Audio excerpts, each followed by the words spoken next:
नगरी निवासी भगवान की जय। बोलो मेरे स्वामी जी महाराज की जय। श्री जुगल जोड़ी महाराज की जय। बोलो साचे दरबार की जय।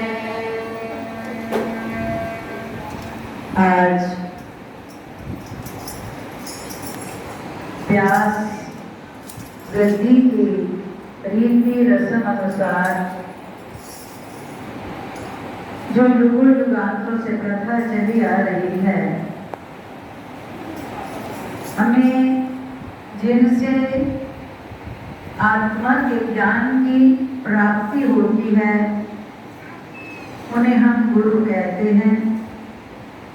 और आज के दिन ये गुरु पूर्णिमा का जो पावन त्योहार जुलाई के महीने में आता है, तो प्रेमियों उस नियम उस मर्यादा अनुसार हम भी आज अपने सद्गुरुदेव भगवान के चरणों में उनका पावन तिलक करने के लिए और सद्गुरुदेव की कृपा को हासिल करने के लिए भक्ति की दौलत से जीवन को भरपूर करने के लिए गुरु पूर्णिमा का त्योहार मनाते हैं। वास्तव में ये प्रथा कि हमने अपने सद्गुरु को उनके पावन चरणों में तिलक लगाने का मतलब क्या है, उनके मस्तक पर तिलक लगाने का अर्थ क्या है, इस सद्गुरुदेव को हम तिलक लगाते हैं। तिलक की परिभाषा क्या है? नहीं लगाया जाता। इस तिलक को मस्तक के मध्य में क्यों लगाया जाता है? गौर करें कि जितनी भी ब्रह्म शक्तियां हैं, जितना भी ज्ञान है, जितना भी आध्यात्मिकता का समुद्र खजाना है, वो जीव के मस्तक पर है। यहीं से जीवन को ऊर्जा मिलती है, यहीं से जीवन को भक्ति का अनमोल खजाना मिलता है। और यहाँ पर तिलक लगाने का मकसद क्या है कि हमने उस स्थान की पूजा की जहाँ पर हमारे जीवन का सार छुपा हुआ है। विचार करें कि जब हम गुरु मंत्र लेते हैं, गुरु दीक्षा लेते हैं, तो हमें ध्यान लगाने के लिए कहा जाता है, तो ध्यान कभी मस्तक से नीचे नहीं लगाया जाता, आंखों से ऊपर मस्तक से प्रारंभ होता है। आंखों के नीचे तो सारा पिंड देश है। पिंड देश मीन्स हर मास का जो 5 तत्व का पुतला है, ये सारी मायावी नगरी है। आंखों के नीचे जो जितना भी अपने मन को ध्यान में ले जाओगे तो वो सारा माया का पसारा मिलेगा। लेकिन आंखों के ऊपर मस्तक से प्रारंभ होता है रूहानी फकीरों की दौलत का खजाना। तो गुरु का ध्यान क्यों कहा गया कि त्रिकुटी में करो? त्रिकुटी दोनों आंखों के मध्य में स्थान है, जिसे त्रिकुटी बोलते हैं। यहीं पर ब्रह्मा विष्णु महेश का वास, यहीं पर 36 करोड़ देवताओं का वास, यहीं पर जो एक लोक है ये संसार, जिसे हम मृत्यु लोक कहते हैं। यहाँ पर जो जीव आता है उसकी मृत्यु होती है, ये मृत्यु लोक है। लेकिन इसके अलावा 14 लोक और है। हम एक इस माया की नगरी की भी पूर्ण परिक्रमा नहीं कर सकते, इतना विशाल है। और इसी मस्तक के भीतर में 14 लोगों का वास है। इस लोक से कई गुना भारी लोग हैं, वो गहरे हैं। वो 14 लोग कहाँ हैं? हर जीव के मस्तक में है। इतना पता, हमने गुरु नाम ले लिया, गुरु वाले बन के बस बात पूरी हो गई। गुरु अब हमारी जिम्मेवारी संभाल लेना। भाई तुम अपने घर के बच्चे को देखो, तुमने पुत्र को जन्म दे दिया, पुत्र की पालना की जिम्मेवारी ले ली, जितना जोड़ के पुत्र पर लगाते रहते हो, और जब तुम्हारी दी हुई सारी प्रॉपर्टी को लेकर भी उसके साथ तुम्हारे साथ सारी बर्बाद करनी शुरू कर देता है, जुए में, शराब में, डकैती में, इधर उधर की सट्टेबाजी में, तब तुम क्या करते हो? ले बच्चा हो, ले जितना खजाना अपने नाम कर ले, करते हो। जब उसकी गलत हरकतें देखते हो तो क्या करते हो? धीरे धीरे अपनी प्रॉपर्टी उससे छुपाना शुरू कर देते हो, और अगर वो अति करता है तो उसे अपनी प्रॉपर्टी से बेदखल कर देते हो। जबकि पुत्र से ज्यादा प्यारा कुछ नहीं होता, पर पुत्र की हरकतों ने मजबूर किया माता पिता को बेदखल करने के लिए। विचारे सतगुरु भी अपने सेवक को पुत्र से ज्यादा प्यार करते हैं, अपने गुरुमुखों को अति प्यार करते हैं, उनकी हर इच्छा पूरी करते हैं। और जब हमारी इच्छाएं ही पतन की ओर जाने लगे, जब हमारी इच्छाएं ही दूसरे के जीवन का नुकसान करने लगे, हम कुछ ऐसी शक्तियों में पड़ जाए, गलत सिद्धियों में पड़ जाए जिससे हम दूसरे का पतन करना चाहें, सबको गिराना चाहें, अपने को ऊंचा उठाना चाहें, तो सतगुरु क्या करेंगे? तुम्हें अपनी भक्ति की शक्ति से बेदखल कर देंगे, तुम्हें अपनी कृपा से वो बेदखल कर देंगे। कब? जब तुम उनकी कमाई का मिसयूज करोगे, उनसे पाई हुई शक्ति का, उनसे पाई हुई कृपा का गलत इस्तेमाल करोगे। फिर दोष देते हैं, अरे क्या दिया मेरे को गुरु ने, उन्होंने तो वो दिया जो हम लेने के काबिल भी नहीं थे। पर जब उन्होंने दिया, हमारे इस शरीर के अंदर तुम्हारे ये गुण है, ये शक्तियां हैं, ये फला है, तुम अपने इस शब्द के द्वारा अपनी इस ऊर्जा को जगाओ, तो हम अपने नाना प्रकार की सोच में पड़ जाते हैं, मुझे भी इस शक्ति को मिलना है जिससे इतना काम करता हूं। नाशवान जगत की बात सुनकर के मन हमारा तुरंत उस वस्तु की प्राप्ति के लिए प्रयत्नशील हो जाता है, लेकिन जब हम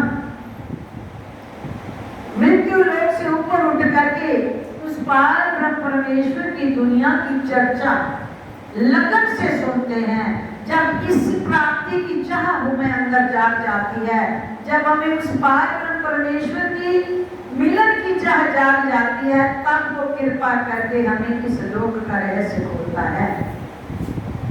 अभी तक हम इन सभी मंजिलों से अनभिज्ञ क्यों हैं? क्योंकि हमें चाह नहीं है। आप किसी दुकान पर भी जाओगे ना, तो जैसी चाह रखोगे वैसा कपड़ा आपको देखने को मिलेगा। आप साधारण छोटा सा वस्त्र मांगोगे तो खद्दर, पापलेन, लट्ठा, मार्किन, रुपया ये दिखाते, और जब आप कहोगे कि हमें तो इतनी चमक वाला, इतना भारी, इतना विशाल ऐसा चाहिए, तो वो ग्राहक को देख करके ऐसा सामान दिखाता है। अब हम सतगुरु की चौखट पर आते हैं, जब हम सतगुरु की चौखट पर आते हैं तो हमने भी कभी सतगुरु से उनकी रूहानियत का दीदार पाने के लिए उनके अंदर घटकी, जीव के अंदर घटकी जो शक्तियां हैं और जो हमारा और परमपिता परमात्मा का संबंध है, जिस खातर हम गुरु की शरण में आए और हमें सतगुरु मिले, तो जिस लोक के मेरे सतगुरु वासी हैं, हमने कभी सतगुरु के आगे वो चाह पैदा करी? आकर ये डिमांड रखी, कभी ऐसी भावना रखी कि मुझे भी अपने वो दर्शन दीदार कराओ जो आपकी मंजिलों तक मुझे पहुंचा दे? है कोई गुरुमुख ऐसा? जितने बैठे किसी एक के अंदर भी ऐसी लगन, ऐसी इच्छा, ऐसी तमन्ना लेकर सर पर झुकाया हो सतगुरु की चौखट पर आकर के? देखने मात्र से बात नहीं बनेगी, बात तो बनेगी तेरे दिल के शीशे को देखकर वो दाम देंगे। तेरा दिल का शीशा अपने इष्ट से क्या तमन्ना लेकर मांग रहा है, वो तुम्हें देखते हैं कि आज दिन से मेरे से दाद लेकर के तू मेरी दाद का इस्तेमाल क्या कर रहा है। तो प्रेमियों, सतगुरु मिले थे हमें, गुरु की शरण ली थी हमने अपने जीवन का कल्याण करने के लिए। गुरु की शरण क्यों ली हम जब गुरु के दरबार में आए? कि हमारे घर परिवार सुखी हो जाए, मेरा जीवन सुखी हो जाए। इच्छा तो ये लेके आए और उन्होंने सुखी करने के लिए मूल मंत्र दे दिया तुम्हें, जिससे तुम जन्म जन्म के लिए सुखी हो सकते हो। हमने उस मूल मंत्र को क्या किया लेकर के? उस मूल मंत्र को क्या किया? उस मूल मंत्र को, गुरु के शब्द को लेकर के हमने अगर 15-20 मिनट पाठ किया तो उसके आगे तराजू पर तोल करके इच्छाएं रख दी, उसके बराबर रट्टे पर सामान रख दिया, उसके बदले ये चाहिए, सोता किया और चलते रहे। गुरु को कृपा नहीं मांगी, सोता किया। सच है कि झूठ? जितने भी प्रेमी कहते हैं तो सौदेबाजी करी, प्यार तो ना बढ़ा, जितना किया उतना लिया और चलते बने। एक होता है बाजार में हमने व्यापार किया, व्यापार के बाद जानकारी नहीं रहती, अरे दिया था तो लिया था, फिर जब ये मौका पड़ेगा तो आएंगे, कौन उसकी बात को याद रखता है? वहां तो मैंने बराबर का तोड़ के सामान लिया और दिया। यही अर्थ हमारा अपने सतगुरु के साथ है। हम सतगुरु से अभी तक रूहानी प्यार क्यों नहीं कर पाए, क्यों नहीं उनसे रूहानी प्यार पा सके? क्योंकि हमने अभी तक सतगुरु के साथ व्यवहार किया, सौदा किया, व्यापार किया, पर प्यार नहीं किया। प्यार वो होता है जिसमें कुछ भी इच्छा नहीं होती देने की, सिर्फ उसकी खुशी, उसकी प्रसन्नता, उस पर बलिदान होने की इच्छा होती है। क्या हमारी ऐसी इच्छा है अपने सतगुरु के प्रति कि मुझे मेरे सतगुरु का वो प्यार मिले जिसमें मैं उनमें डूब जाऊं और मुझे कुछ बाकी याद ही ना रहे और मुझे कुछ चाह ही ना रहे? ये तब होता है जब प्रेमियों लगता है जीवन के सत्य को जब हम जान लेते हैं कि तेरे से बढ़कर मेरा कोई हितकारी, तब होता है प्यार। जिस दिन हम इस जीवन की सत्यता को गहराई तक आंक लेते हैं, जो ये सच है वो सच तो यही है कि दुनिया हमसे प्यार करती है, 2 बजे हमारे पास बैठती है या हमें बुलाते हैं तो किसी स्वार्थ के लिए, और सतगुरु अगर हमें अपने पास बुलाता या बिठाता है तो हमें अपना बनाने के लिए, हमारे कर्म काटने के लिए, हमें अपनी दया से भरपूर करने के लिए और कुछ देने के लिए। परंतु हम उनके बुलाने पर भी जब उनके पास आते हैं तो बाहर नहीं आते, तराजू पर तोले बिना, सौदा किए बिना। जब जब भी आए कुछ मांग रखी, और मांग कौन सी रखते हैं? जो मन कहता है। प्रभु के आगे मांग भी वो रखते हैं जो मन सलाह देता है। अब मन अगर मोह में फंसा हुआ है तो मोह की मांग कर ले, अगर मन अहंकार में फंसा तो अधिकारों की मांग कर, अगर ये मन माया में लिपटा हुआ है तो मान सम्मान की तमन्ना करता है, अगर ये मन विकारी है तो प्रेमियों किसी से प्यार करने की, किसी से नफरत करने की तमन्ना झोली बजा के बैठ जाता है, बुलाने से ऐसा और मुझे ऐसा हो जाए। मालिक के दिल पे क्या गुजर दिया उस वक्त? बच्चे को पाल पोस के बड़ा करते हैं ना, अपने अपने अंदर झांक के देख लो। जब बच्चा जन्म देते हो, पालते हो, बड़ा करते हो, और जब वो अपने पांव पर खड़ा होता है तुम्हारी उम्मीदें क्या होती है कि अब हमारा सहारा, उम्मीदें होती हैं। पाल पोस के मेहनत की होती है तो उम्मीद आती है कि बच्चा भी कुछ हमारे काम आए। उस परम पिता परमात्मा ने जन्म जन्म के हमारा योनियों की कैद से हमें बरी किया, उससे बढ़कर कृपा करी कि नर तन भी दे दिया, और उससे बड़ी कृपा नर तन देकर ऐसी जगह संयोग बनाया कि अपनी चरण शरण भी दे दी। इतनी कृपा उसने कर दी, नर तन मिल गया, सत्संग में आने का संयोग मिल गया, और गुरु कृपा से शब्द भी मिल गया। इतनी कृपा तो कर दी सतगुरु ने, और हमने उसकी पाई हुई कृपा का इस्तेमाल कहाँ किया? केवल तो केवल मन की गुलामी में। जैसा मन ने कहा वैसी बात जच गई और गुरु से वही दामन फैलाकर मांगना शुरू कर दिया। अभी चारों प्रेमियों, मन तो हमसे वो काम कराता है सबसे बड़ा। अमृत वेला सतगुरु के मिलन का होता है और मन कहता सो जा। सतगुरु आए होते हैं जिनको नाम देते हैं प्रेमियों, एक एक रूह को अमृत वेले मिलने की इच्छा से सतगुरु के पास आते हैं। हम उस वक्त गुरु मिलन की चाह भूलकर, गुरु वचनों का असर भूलकर, शब्द सत्संग का महत्व भूलकर मन की बात का महत्व रख लेते हैं। मन कहता सो जा, भी बड़ा टाइम पड़ा, कितने देख को देख रहे सो। गुरु की सीख को ठुकरा करके मन की मत को झोली में पा करके हम मन की गुलाम बनकर करना शुरू कर दें। धीरे धीरे धीरे धीरे जब मन ये देखता है कि मेरी चलनी शुरू होगी तो फिर मन हर पल अपनी मनना शुरू कर देता। और मन की मानते मानते मानते जैसे घर में कोई भी नौकर हो, उसकी जितनी मानत होती है सर पे चढ़ जाता है। मान कहती है मन क्या है? मन तो नौकर था। जीव तू क्या था? मालक। तूने अपना मिलन सतगुरु से करके, रूह ने परमात्मा से मिलकर के अपना राज्य चलाना था, मन को गुलाम करना था। लेकिन ना तू सतगुरु से मिलन करता है और ना तू नौकर की मार से बच पा रहा है।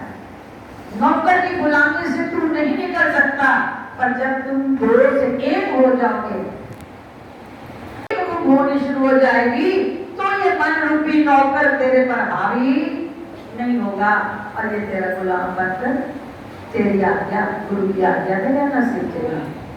लेकिन जब तक तू अपने इष्ट से जुदा है, ऐ जीव आत्मा, जब तक तू अपने प्यार से जुदा है, जब तक तेरा अपने प्रीतम से मिलन नहीं होता, तू मन की छलांग से, मन की मार से, मन की हुकूमत से बच नहीं सकता। तो जरूरी है जितना मन तुझे नचा रहा है, जितना मन दगा दे रहा है, जितना मन तुझे अपनी हुकूमत में गुलाम नौकर बना कर रख चुका है, उतना तेरा जीवन में शांत है। बाहर से किसने शांत नहीं किया? और ना पड़ोसी ने, ना परिवार ने, ना दौलत ने, ना संसार। जितना भी तू दुखी है, नौकर बना हुआ है केवल मन का। और जब ये मन गुरु के भय से पीछे हट जाएगा, गुरु की चलेगी, सतगुरु का वचन तुझे इतना मजबूत कर देगा कि मन जो मर्जी कहता रहे, तुझे उसके ऊपर मानने की इच्छा ही नहीं होगी। तो इसलिए प्रेमियों, गुरु के साथ मिलन करना आत्मा का इसलिए लाजिम है कि बिना गुरु की कृपा के हमारी आत्मा इस मन के पंजे से बाहर नहीं निकल पा रही है। हमारा जीवन इसकी गुलामी से आजाद नहीं हो पा रहा। लाख कहे बातों से कि हमने अपने मन को बड़ा साथ रखा, लेकिन भूल है। तो कहते हैं सतगुरु से क्या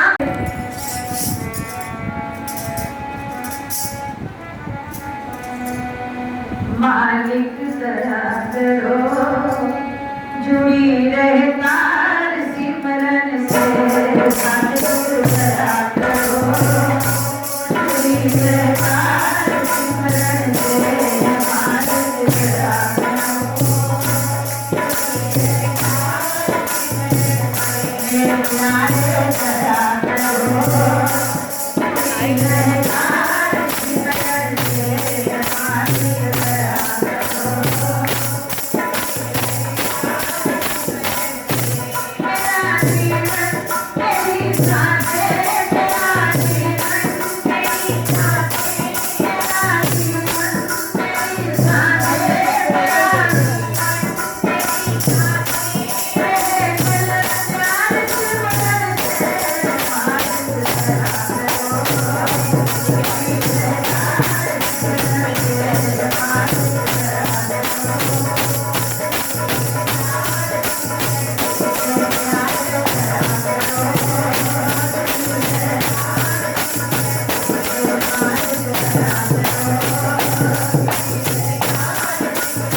और कुछ नहीं है तो तुम तुम्हारे।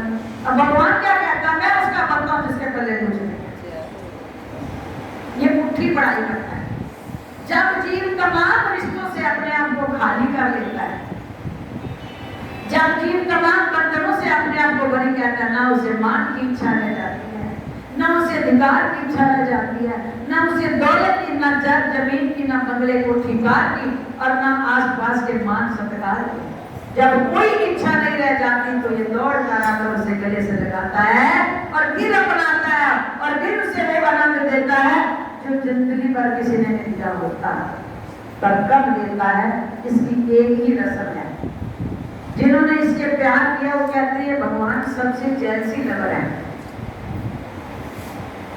जेलसी लवर मीन्स भगवान को जेलसी आती है। ये प्यार उसे करते हैं जिसे कोई प्यार नहीं करता, जिसे कोई एक भी प्यार करता उसे प्यार नहीं करता। ये सच है।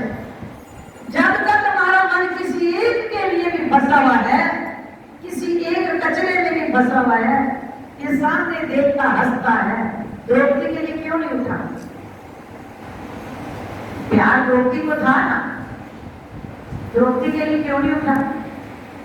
उसने सभा में सबको बेगाना माना, लेकिन जब तक उसने अपने 5 पतियों का भी अंदर से भरोसा रखा तब तक भी प्रभु नहीं उठे।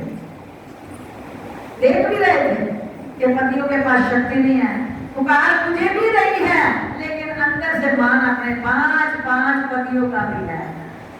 मुंह से तो नहीं बोल रही थी, लेकिन अंदर दिल में मान था कि मेरे तो 5 पति हैं, कोई ना कोई तो जरूर शक्ति के द्वारा मेरी रक्षा करेगा, मुझे धरण होने से बचाएगा। ये भगवान नहीं उठे। क्यों नहीं उठे? उन्हें हमारी बातों से नहीं कुछ लेना, उन्हें तुम्हारे अंदर के पात्र को देखना है कि जिस वक्त हमारा हृदय का पात्र खाली हो जाता है तमाम आसरों से, तब ये देर में लगाते। क्यों? जीव इन्हीं का है, हर जीव इन्हीं का है।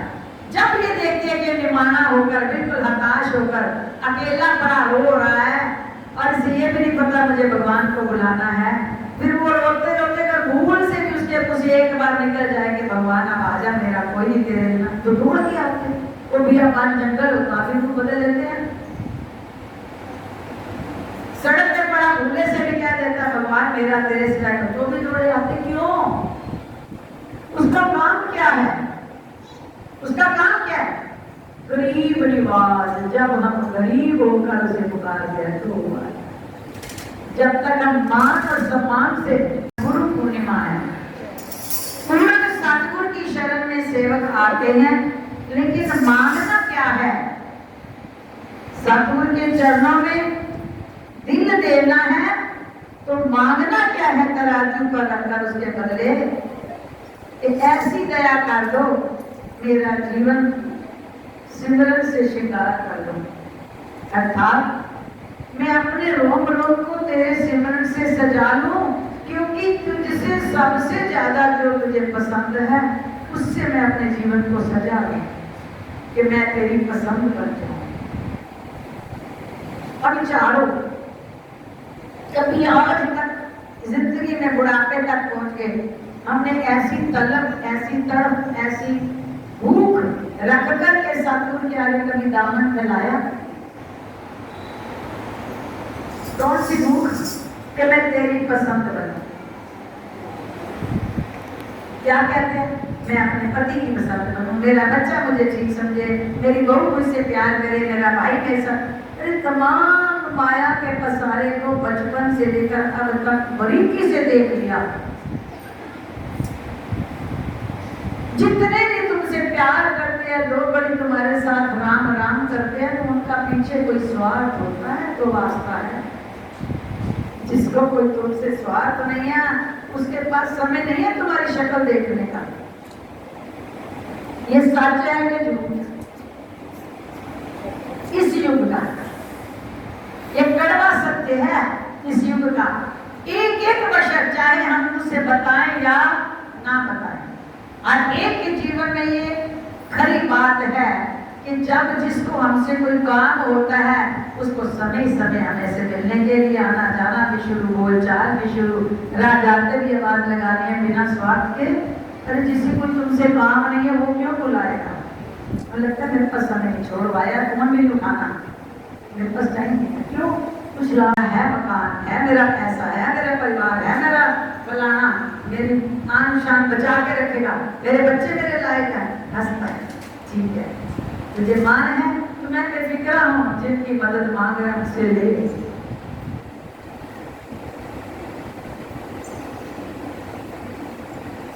बात जो भी सुन रहे हो सत्संग में, सच जानो कि अगर तो ये खरी है और हमारे जीवन में भी ये सत्य उतर रही है तो उसे अंदर पी लो, उसे घूट भर के अंदर ले जाओ, खाली ना जाना। गुरु महाराज जी के पास गुरु पूजा मनाने आए हो ना तो प्रसाद तो लेना है ना। वो प्रसाद क्या तो यहाँ खाया नहीं खत्म हो जाए, प्रसाद वो लेके जाओ और सांस तक भी उसका असर तुम्हारे से भूले ना। प्रसाद गुरु महाराज जी की गुरु कृपा का लेना है। आज गुरु पूजा वाले दिन तो गुरु कृपा कब मिलती है? जब हम गुरु वचनों को हृदय में उतार लेते हैं। तो कहते हैं क्यों पूर्ण मेरा साईं मेरे साधक तो मैं क्यों सोचूं,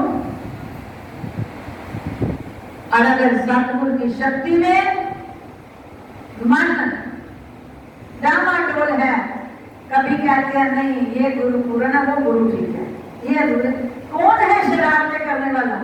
ये चंचल मन जो स्वयं को तो तोड़ नहीं पाता, गुरु की शक्ति को तोड़ता रहता है। स्वयं के एक पल के विचार को तो संभाल नहीं पाता और उस पूर्ण सतगुरु की शक्ति को तराजू में तोड़ता है। बात कही थी, पता नहीं पूरी हुई के लिए, क्यों नहीं हुई थी, अभी मेरा लगता है इनसे बढ़कर कोई होगा। अफसोस, अफसोस, इस मन शैतान ने हमें तीनों लोगों नहीं 14 लोगों के मालिक की शक्ति पर भी संशय पैदा कर दिया। तो इससे बड़ा दुश्मन कौन है हमारा?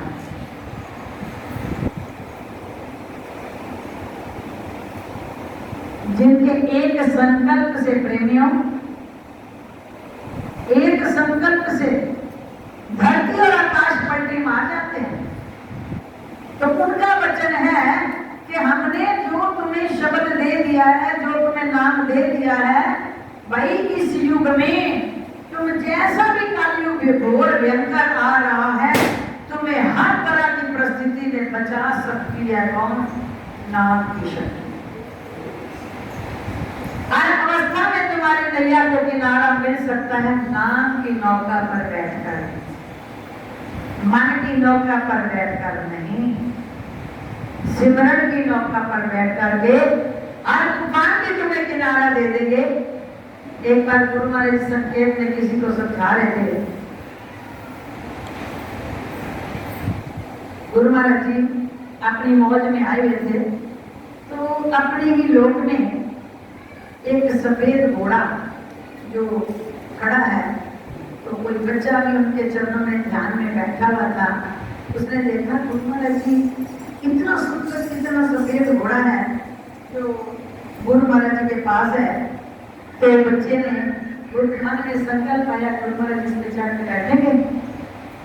इधर ने क्या देखा कि गुरु को रखना संभाल के, एक वचन में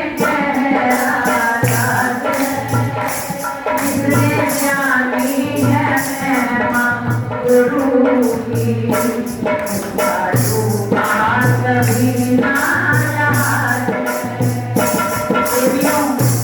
लाइन गाने में हम सभी हैं, पर जरा अंदर विचार करो इस लाइन को, गाओ नहीं, हृदय में इसको तराजू पर मन के विचारों पर बोलो। गुरु वचनों को रखना संभाल के, एक वचन में गहरा राज है। जिसने जानी ये महिमा गुरु की, उसका डूबा कभी ना। हम क्यों डूबते हैं रोज रोज चिंता में? रोज डूबते हैं, 2 पल खुश होते हैं, 2 पल फिर डूबे होते हैं। बेटी की शादी नहीं हो रही, क्या करूं, रात को जाग जाती हूँ, नींद नहीं आती, हाय बेटी की शादी नहीं हो रही। फिर क्या भरोसा गुरु पे? क्यों बने गुरु वाले? क्यों नाम दान लिया? अगर तुम्हारा गुरु ही अधूरा था और अगर गुरु पूरा तो तुम चिंता में क्यों हो?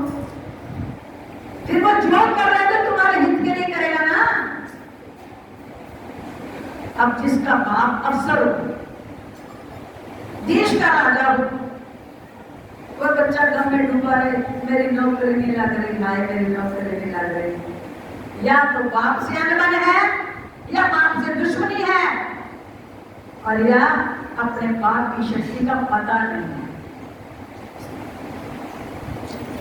या तो हमें अपने सतगुरु की शक्ति का भरोसा नहीं है कि मेरा गुरु पूर्ण है, और या अभी हमने गुरु से तार नहीं जोड़ी, या हमने तार नहीं जोड़ी, और या हमें अपने गुरु पर भरोसा नहीं है, गुरु भी पूर्ण है, तार भी जुड़ी हुई है, फिर चिंता क्यों है? प्यार नहीं। बताओ, तीनों चीजें चाहिए। अटूट प्यार होगा तो गुरु का वचन हृदय में उतरेगा, पूर्ण भरोसा होगा तो चिंताओं से भरी हो। जो बच्चा उनके चरणों में ध्यान में देख रहा था, उसका हाथ पकड़ा, उसे भी अपने पीछे बिठाया, घोड़े की लगाम को कस के पकड़ लिया, जैसे घुड़सवार स्वभाव होता है। घोड़े ने दौड़ना शुरू कर दिया, वो तेज रफ्तार से घोड़ा दौड़ रहा है, लेकिन भय नहीं है, क्योंकि लगाम बड़ी कस के संभाली हुई है चलाने वाले ने। घोड़ा इतनी तेज दौड़ है, आगे चलते चलते समुद्र की तरंगे आई तो घोड़ा समुद्र की तरंगों पर भी पार हो गया। अपनी कदमों से समुद्र भी घोड़े ने पार कर लिया, क्योंकि जो संभालने वाला था ना बड़ा मजबूत था, कुशल घुड़सवार। आगे चल करके दिखा रहे हैं गुरु महाराज जी बच्चे को, ये देखा समुद्र भी नहीं डुबो पाया इस घोड़े को, क्योंकि घोड़े की लगाम संभाली। आगे चलकर पहाड़ आए, उन पहाड़ों पर भी वो घोड़ा बड़ी आसानी से, बड़ी सुगमता से पार कर गया। पहाड़ों पर भी घोड़ा बड़े आराम से चल रहा है। आगे चलकर बिल्कुल साधारण सुंदर प्लेन जगह आई, और जब उस प्लेन स्थान पर घोड़ा चलने लगा तो घोड़ा डरा गया, गिराने लगा। बच्चा घबराया, उसने गुरु महाराज जी को पकड़ के कहा, भाई गिर सकते हैं, गिर जाएंगे, ये क्या हो रहा है? गुरु महाराज कहते हैं बच्चे को, ये जरा आगे बढ़कर देख, ये क्यों गिराने लगा, ये क्यों डोल रहा है? समुद्र निकल आया, पहाड़ निकल आया, तो साधारण प्लेन जगह में ये क्यों डामाडोल हो रहा है, क्यों गिरने का भय आया? आगे बढ़ के देख। बच्चे ने आगे बढ़ के देखा तो याद देता है कि जो घोड़े की नाक में नकेल थी वो ढीली हो गई। नकेल ढीली होने से घोड़े को जब कस के नहीं पकड़ा तो घोड़ा गिराने लगा। लगाम कसी ना होने से कभी इधर को भय, कभी इधर गिरने का भय। उसने कहा, गुरु महाराज कहने के बच्चे से ध्यान से देख, घोड़ा नहीं गिरा रहा, ये जो उसकी नाक में नकेल है ना, इसको ढील दे दी गई है। कहाँ भी इन्होंने अपने हाथों से ढील दे दी, कहने लगी इसकी लगाम को ढील दे दी गई है ना, इसलिए ये गिरने का डर हो गया। कहते ये नाम कौन सी है पता है? ये नाम मन रूपी नकेल पर जहां तुम शब्द की ढील दोगे ये तुम्हें गिरा देगा। सुबह भजन ना करो, मन को ढील दे दो, पूरा दिन कल्पना से ढील। सुबह इस मन को शब्द की लगाम से कस के पूरा टाइट करके कोई ख्याल नहीं आने देना। जहाँ ख्याल आने लगे फौरन सतगुरु को शिकायत लो, संभालो इसे, हमसे नहीं संभल सकता, इतना चंचल है। वो संभाल सकते हैं और हमने सौंपेंगे तो संभालेंगे ना। वो तो इंतजार करते हैं कि मेरा बच्चा कब मेरी गोद में आए, मैं उसे प्यार करूं, दुलार करूं, उसे संभालूं, गिरने से बचाऊं। अब हम ही ना उधर ध्यान दें, दोष दे दे, फलाने की बात ऐसी होगी तो मन नहीं लगा था। जाने फलाने ने ऐसा कर दिया तो मन नहीं लगा। अरे जिसने कहा वो उसमें भी तो तेरे मालिक बैठे हैं ना। जिसने कुछ कड़वा कहा है उसमें भी अंदर कौन है? गुरु महाराज है। वो खुद बुलवा रहे हैं तेरे को परखने के लिए, टटोलने के लिए। देखो तुझे सत्संग की वाणी कितनी याद है। एक एक के भीतर बैठकर वो कारीगर ठटोलता है, ठोकता है, परखता है, तोड़ता है। सोने से खोट निकालते हो तो प्योर सोने की कीमत पड़ती है। हमारे जीवन में जो खोट है ना, राग, द्वेष, ईर्ष्या, मैं, मेरी, वो इन्हें निकालने के लिए तुम्हारे अपने निजी संपत्तियों से ठुक ठुक करवाते हैं, सिर्फ इसलिए कि इनसे ऊपर उठ, अपनी असल मंजिल को देख। हम क्या करते हैं? नहीं, वो वचन सत्संग का भूल जाते हैं। तो इसलिए कहा है गुरु वचनों को रखना।